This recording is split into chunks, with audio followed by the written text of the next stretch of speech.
Pere, pere, pere, pere, pere. Pere, pere, pere, pere, pere. Pere, pere, pere, pere, pere. 가짜.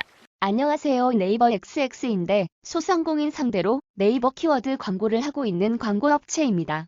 보통은 키워드 광고는 30에서 40만 원에 육박하는 금액인데 저희랑 통해서 진행하시면 월 5만 5천 원에 가능합니다. 고객님, 네, 오늘 사연은 저희 의뢰인 분이 쇼핑몰을 창업을 하셨고 키워드 광고를 해주겠다라고 누군가 전화가 와서 5년 계약을 하면 330만 원에 해주겠다라고 이렇게 꼬드겨서 그런 계약을 했는데 맡겨놓고 보니까 일 처리가 너무 허접하고 뭐 제대로 하는 거는 아무것도 없고, 그래서 바꾸려고 했더니 위약금으로 뭐 엄청난 액수를 불러서 위약금을 부르면서 계약을 해지하지 못하도록 협박 비슷하게 얘기를 하고 있고, 이거에 대해서 뭐 형사 문제를 삼아 보려고 하는데 사기는 안 된다고 하는데 어떻게 하나요? 그러면 돈은 돌려받을 수 있나요? 뭐 요약해서 얘기하면 이런 사례예요.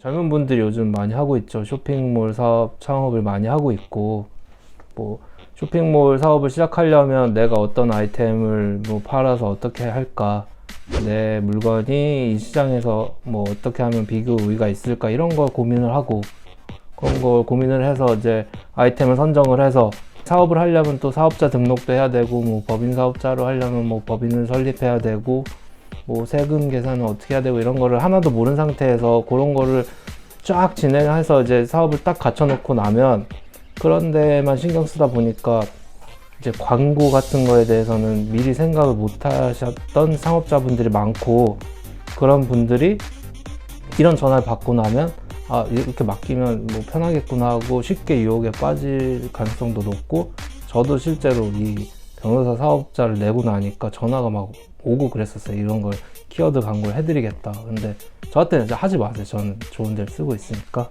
저한테는 하지 마시고, 그러니까 그런 전화가 자주 오더라고요. 저도. 그래서 근데 이제 그런데 현혹이 되신 것 같아요. 그래서 330만 원이나 냈는데 5일 만에 계약해지 원할 때 5일 만에 뭐 위약금을 212만 원을 불렀다고 하네요. 그래서 이런 거는 뭐 분명히 뭐 민법적으로 얘네들이 잘못된 주장을 하고 있는 거라서, 그런 것도 제가 오늘 기회를 통해서 지적을 해드리고 싶고, 나머지 이제 뭐 형사 문제는 어떻게 할 수 있는지 이런 거에 대해서도 좀 구체적으로 설명을 드릴게요.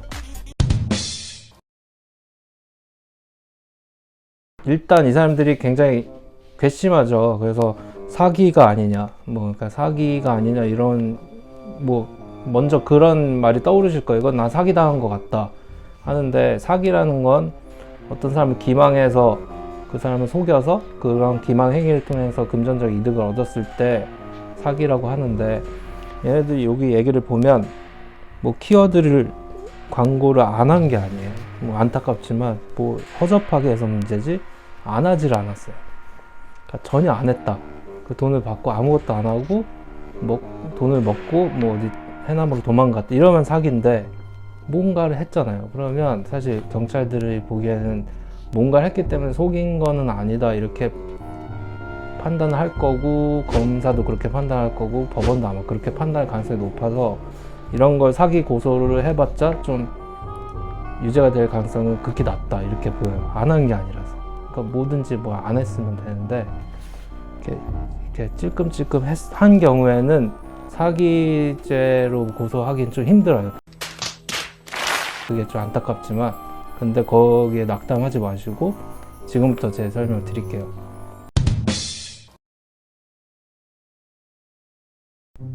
이분도 분명히 이쪽에서 작성을 뭐 요구하는 계약서에 사인을 하셨을 거예요. 근데 그 계약서는 엄청난 쪼밀쪼밀한 글자들로 가득 찬 막 3-4장짜리 계약서였을 가능성이 높고, 그런 걸 법정 용어로 약관이라고 해요. 그러니까 어떤 사업자가 뭐 다수의 사람과 계약을 맺기 위해서 미리 이렇게 작성해 놓은 계약서, 이런 걸 약관이라고 하는데, 뭐 약관을 지금까지 뭐 악용한 뭐 대기업들이나 기업들이 많았어요. 그 뭐 되게 불리한 조항을 뭐 이렇게 현미경으로 봐야 보일 정도의 글씨 크기로 찌르륵 써놓고 나서는, 거기 사인하게 만들어 놓고 나서는 나중에 문제 제기하니까 너 여기 사인하지 않았냐 이런 주장을 하는 경우가 많아서 그런 걸 방지하고자 약관규제법이라는 법이 있어요. 이 법은 사업자가 거래상의 불공정한 내용의 약관을 작성하여 거래를 불공정한 내용의 약관을 규제함으로써 건전한 거래 질서를 확립하고 이를 통하여 소비자를 보호하는 목적으로 한다.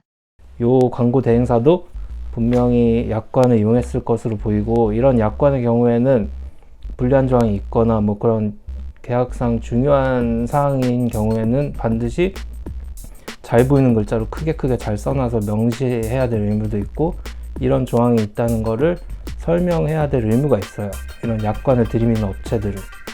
근데 5일 만에 해지했는데 5년짜리 330만 원을 내고 났더니 5일 만에 해지하는데 뭐 거기에 뭐 60%에 육박한 212만 원을 뭐 위약벌로 주장하고 있잖아요. 이런 거는 설명을 미리 해줬어야 되는데 설명이 잘 안 됐을 가능성이 높아요. 그래서 이렇게 설명이 제대로 되지 않는 약관 조항에 대해서는 이런 조항은 계약 내용에 해당하지 않는다라고 저희가 법원에 주장할 수 있고, 그런 주장을 해서 이런 위약금 조항은 없는 거나 마찬가지다 이렇게 주장할 수 있어요.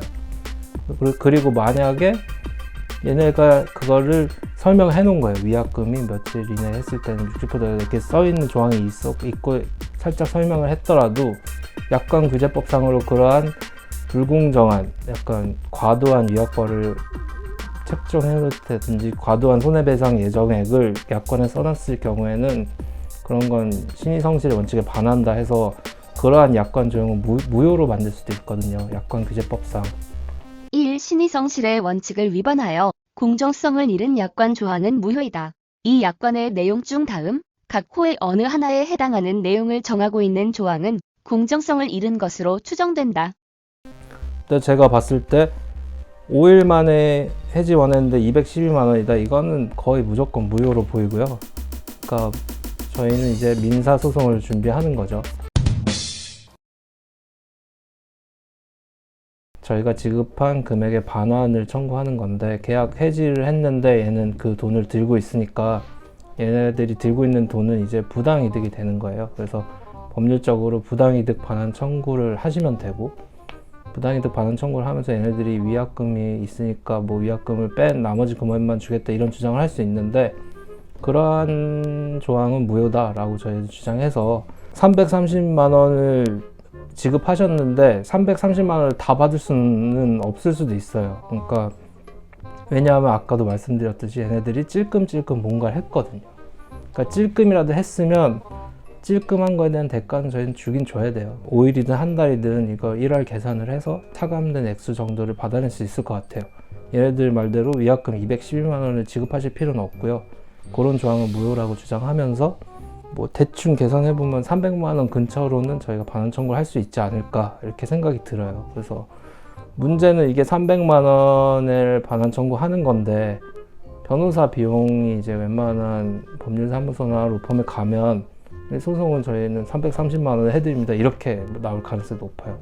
제가 찾고 싶은 돈이 300만 원인데 변호사가 330만 원을 달라고 하면 할 수가 없는 거죠. 그러니까 그럴 때 그냥 저한테 찾아오시면 제가 지급명령이라는 간단한 제도도 있고, 뭐 제가 최대한 좀 잘 해드릴 수도 있고, 뭐 그리고 예전에도 설명드렸지만 변호사 비용은 상대한테 뭐 청구할 수 있는 제도도 있어서 일정 부분의 금원은 저희가 뭐 상대방으로부터 받아낼 수도 있거든요. 그래서 그런 걸 이용해서 제가 좀 도와드릴 수 있으니까 이분은 연락을 주시면 이렇게 소액이라고 해서 뭐 변호사한테 상담해봤는데 낙담하지 마시고, 뭐 어쨌든 제가 직접 소송은 진행 안 해드려도 혼자서라도 할 수 있게 다 도와드릴 수 있어요. 그러니까 그런 게 있을 때는 항상 연락을 주시면 제가 도와드릴 수 있을 것 같네요.